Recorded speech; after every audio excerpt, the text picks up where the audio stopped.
Na semana passada, no dia 5 de agosto de 2019, dois auditores fiscais da Receita Federal foram afastados por ordem do STF. Os dois auditores estavam efetuando fiscalização de empresas e parentes de ministros do STF. Ora, eu não me lembro de ver em nenhum lugar da Constituição dizendo que todo mundo está sujeito ao imposto de renda e à fiscalização, exceto empresas e parentes do STF. A decisão diz, e eu cito, são claros os indícios de desvio de finalidade e que, sem critérios objetivos de seleção, pretendeu de forma oblíqua e ilegal investigar diversos agentes públicos, inclusive autoridades do Poder Judiciário, incluídos ministros do Supremo Tribunal Federal, sem que houvesse, repita-se, qualquer indício de irregularidade por parte desses contribuintes. A operação de fiscalização, no total, tinha 133 alvos. 2 eram relacionados aos ministros do STF, os outros 131 não. A fiscalização está suspensa para todos os 133. A minha mãe já caiu na malha fina uma vez e eu juro que se eu soubesse que era assim, eu tinha tentado intervir de alguma forma. Afinal, eu sou um auditor da Receita Federal.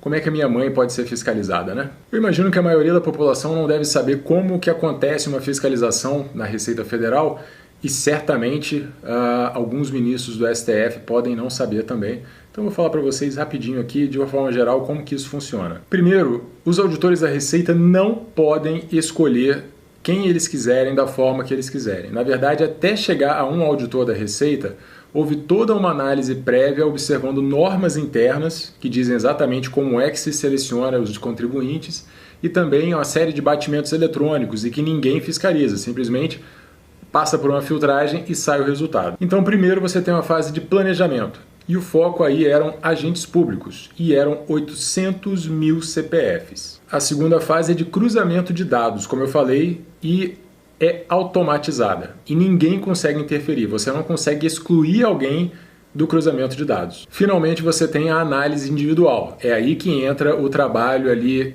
individual de análise do auditor da Receita Federal. Observe, foram 133 nomes, 133 agentes públicos selecionados daquele universo de 800 mil agentes. E esse cruzamento de dados foi feito de forma automatizada.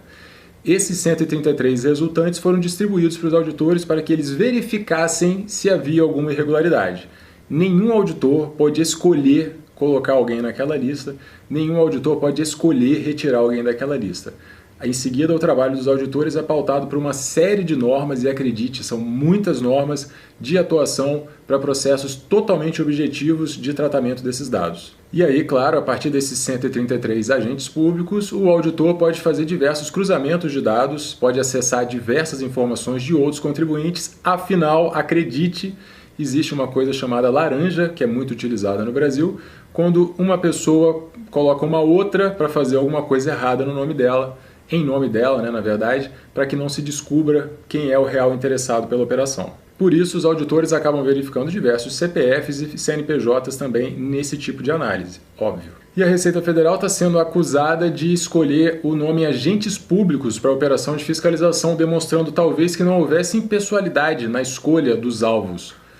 Eu acredito que se o nome da operação fosse dentistas ou então corretores de imóveis, não haveria tanto problema, né? Acredito, inclusive, que se esses agentes públicos fossem servidores públicos, aí todo mundo ia adorar, porque afinal o servidor tem que ser fiscalizado ainda mais, exceto, claro, se ele for ligado a ministros do STF.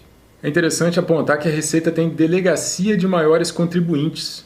Ela tem um tratamento diferenciado para os maiores contribuintes, tanto pessoa jurídica quanto pessoa física. Eu nunca vi a Petrobras reclamando ou entrando na justiça dizendo que é uma falta de impessoalidade. Afinal, a Petrobras, que é a maior contribuinte do Brasil, está sendo fiscalizada de forma especial. Ah, e tem mais. Aqueles 133 nomes, eles também foram ordenados, né, na escolha, no corte que você faz com as irregularidades previamente constatadas, você leva em consideração o tamanho do contribuinte. Nós temos uma quantidade limitada de auditores, de servidores, portanto você tem que buscar as maiores irregularidades, os maiores contribuintes, que é de onde vai vir o maior retorno financeiro para a sociedade. E a decisão do STF conclui que a Receita atuou com desvio de finalidade por ter selecionado os maiores patrimônios e rendimentos de agentes públicos. Ou seja, diz escancaradamente que a Receita está errada porque foi atrás dos maiores patrimônios e rendimentos. Então, nós nos enganamos, a lei não se aplica a todos, a gente não vive numa democracia, não existe separação de poderes e não existe impessoalidade. Você deve fiscalizar todo mundo, desde que não seja amigo, parente ou empresa de pessoas muito importantes no cenário político nacional.